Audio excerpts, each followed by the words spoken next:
আমি নিজেও বেশ কয়েকবার এখানে অ্যাক্সিডেন্টের শিকার হয়েছি।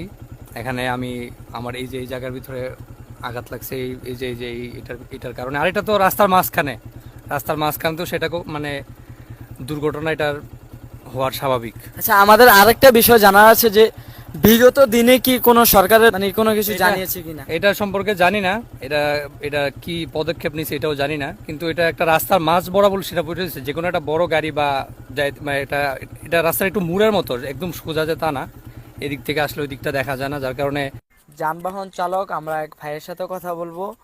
ভাইকে আমরা জিজ্ঞাসা করবো আসলেই কি এই খাম্বার জন্য কোনো অসুবিধা হয় কিনা। ভাইয়ের মাধ্যমে আমরা জানতে চাইবো। ভাই একটু আমাদেরকে জানাবেন। খাম্বাটা আসলে রোডে চলাফেরা গাড়ি চালানো অবস্থায় কিন্তু এটা সমস্যা হয়।